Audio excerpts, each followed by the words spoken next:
నేను ఆపదలో ఉన్నాను, నన్ను బ్రతికించుము, ఆపదలో చిక్కుపోయి ఉన్నాను నేను అని ఇక్కడ భక్తులు తెలియచేస్తా ఉన్నాడు.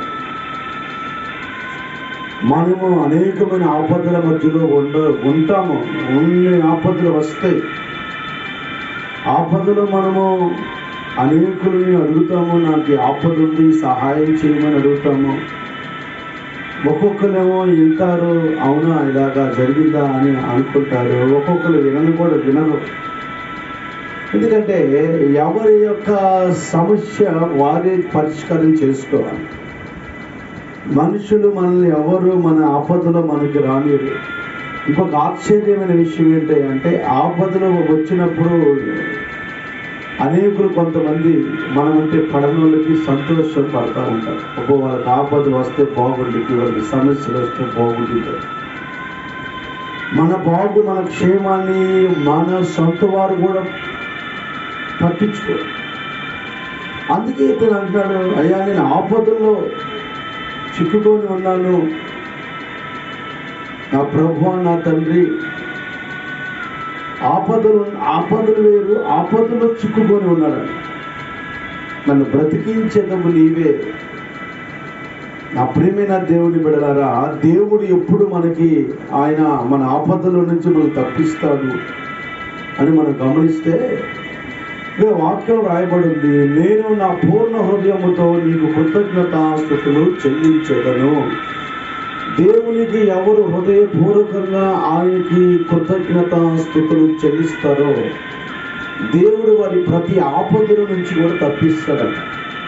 ఒక మనిషి మనకు మేలు చేసినప్పుడు 100 సార్లు ఆ మనిషి గురించి చెప్పుకుంటాము. అంతకన్నా ఎక్కువగా దేవుడు నీ పట్ల జరిగించిన మేలు బట్టి నువ్వు ఇంకా అధికంగా దేవుడిని కృతజ్ఞతాస్తుతులు చెల్లించాలి.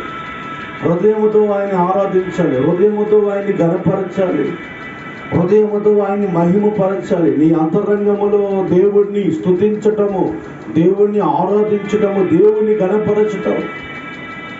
నా ప్రియమైన దేవుని బిడ్డ, మీరు గమనించండి, మనం ఆరాధిస్తున్న దేవుడు ఘనమైన దేవుడు, గొప్ప దేవుడు చూడండి. ఆయనని ఘనపరచండి. నన్ను ఘనపరచు వారిని నేను ఘనపరుస్తానని దేవుని వాక్యం తెలియచేస్తాను.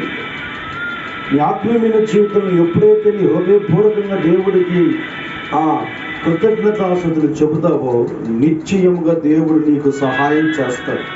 ఏ సమస్యల్లో ఉన్నా ఆ సమస్యలన్నింటిలో నుంచి కూడా దేవుడు విడుదల కలుగచేస్తాడు. రెండో మాట మనం గమనిస్తే, అక్కడ రాయబడి ఉన్న మాటను మనం గమనిస్తే, వారు యెహోవా మార్గము గురించి గానము చేసెదరు. అంటే ఎవరైతే దేవుని మార్గములో నడుస్తారో దేవుడు వారికి సహాయం చేస్తాడు. అన్న 50,000 రూపాయల అవసరం సహాయం చేస్తాడా? 1,00,000 రూపాయల అవసరం సహాయం చేస్తాడా? ఏమన్నా ఒక 5,000, 10,000, 1,000 రూపాయలు, 2,000 రూపాయలు అయితే సహాయం చేస్తాడేమో, కానీ అంతగా సహాయం చేస్తాడా అని మనం అనకూడదు. ఎందుకంటే తల్లిదండ్రులకి బిడ్డలు ఎంత సమస్యలు ఉన్నా వారు విడిపించడానికి ఎక్కువగా ప్రయాసపడతారు. ఎక్కడైనా అప్పో సప్పో తీసుకొచ్చి ఆ బిడ్డలకి కావలసిన అవసరం తీర్చుతారు ఎక్కువ శాతం.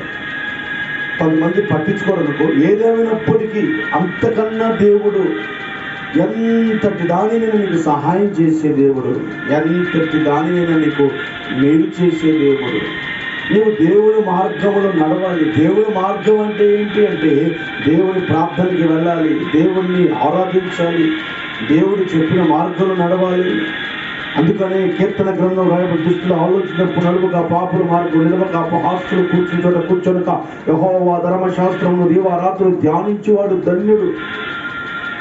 దేవుని మార్గాల వైపు నడవాలి, దేవుని ఆలోచనతో నడవాలి. దేవుడు చెప్పినట్టుగా ప్రవర్తించినప్పుడు, దేవుని వైపును నడవగలిగితే నిత్యంగా దేవుడు నీకు సహాయం చేస్తాడు, మేలు చేస్తాడు.